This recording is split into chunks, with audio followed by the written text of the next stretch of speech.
Today we will hear member statements by the honourable members for the district of St. John's Centre, Topsail Paradise, Placentia West Bellevue, Torngat Mountains, and Mount Sile.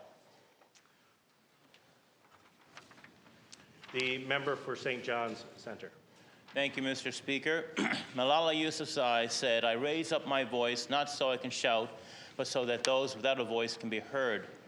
Since 1972, the St. John's Status of Women Council Women's Centre has been a strong feminist voice for women in the metro region. More importantly, it empowers women to use their own voices to advocate for themselves. The Safe Harbour Outreach Project, or SHOP, advocates for the rights, mental health and physical well-being of sex workers. The Right Here, Right Now program offers drop-in counselling for women facing mental health issues, trauma, domestic violence and other marginalising issues. Marguerite's Place provides safe, supportive housing for women unable to live independently and helps them move towards independence. The DV at Work NL project addresses the impact of domestic violence on our workplaces. Yesterday, we celebrated International Women's Day and the 25th anniversary of the Beijing Declaration, which established a progressive roadmap for the empowerment of women and girls everywhere. I ask the members of this House to join me in recognizing the progressive work of the small but dedicated staff of the Status of Women Council Women's Centre, who speak to the issues facing women and who empower women to raise up their own voices.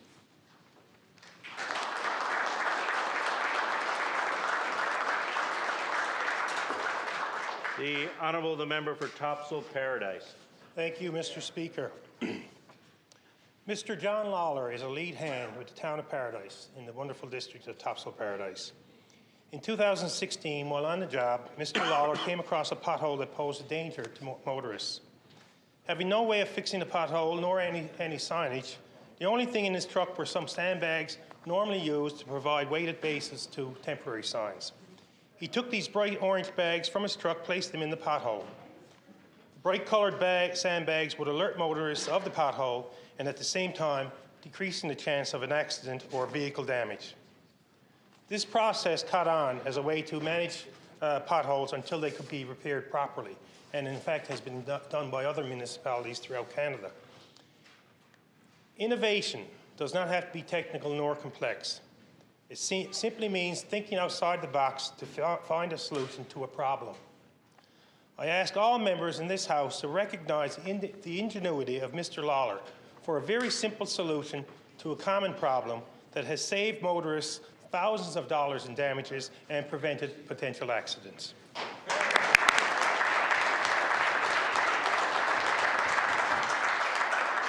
The Honourable Member for Placentia West Bellevue.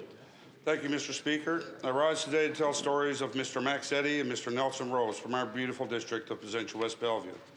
Max Eddy was clearing snow near Arnold's Pond when he observed somebody fall through the ice. Max ran to the pond, crossed the ice, calling out to the boy, Ethan Mulrooney. Max fell through the ice, but got back on the ice and crawled up Ethan onto the ice in safety. Once they reached safety, he got up and put Ethan on his back and carried him to shore. At Terra Nova Lake, Nelson Rose, our second hero, observed 3 children playing on a raft, which had drifted into the middle of the lake when the wind freshened. 2 children made it to shore, but one child, Jenna Phillips, fell into the lake holding the raft. Nelson noticed the sea-doo on the beach, and owner Gary Briffett launched and raced to the child. They circled the area twice and saw no sign of Jenna and feared the worst. Circling again, they saw a hand and an arm rise up through the waves and pull Jenna to safety. Due to selfless acts of these men, I had the opportunity to present them with their bravery awards. I ask all honourable members to join me in congratulating our local heroes, Mr. Eddy and Mr. Rose.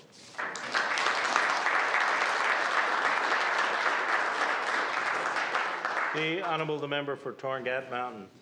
Thank you. I rise today to pay tribute to Julia Dicker of Nain. Julia graduated in 2019 from Genshaven Memorial School of Nain and is currently attending her first-year university at Memorial University of Newfoundland and Labrador. Although Julia is only in her first year at university, she has already demonstrated that she is a tremendous role model to Labrador Inuit of all ages. Her dedication to her Inuit culture and to her people is mirrored by her dedication to her academic studies. I stand today to recognize this young woman. Her academic accomplishments to date include being awarded the Memorial University 50th Year Anniversary Scholarship, the Electoral Scholarship for the District of Torngat Mountains, the Valet Scholarship for Academic Achievement, the Nunavut Group of Companies Scholarship Award, the Top Level 3 Student Award provided by Jens Haven Memorial School. The last award has great emotional significance to the people of Nain. The Jason Webb Pursuit of Excellence Award presented to the top graduating student in Nain. Everyone who knows Julia is very proud of her, and we all wish her every success in her future endeavors. Please join me in congratulating this young woman on her accomplishments. Thank you.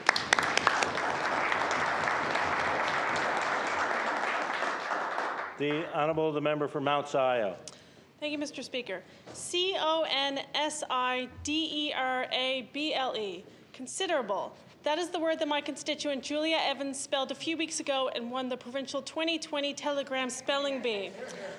Julia outspelled 87 other finalists from 45 schools across Newfoundland and Labrador, and I'm honored that Julia and her family are able to join us today in the Speaker's Gallery.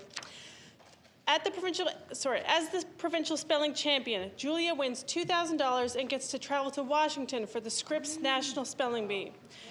Julia is a student at Leary's Brook Junior High, also in Mount Sion, and Julia was joined in the finals by a fellow student who were both finalists in their school spelling bee.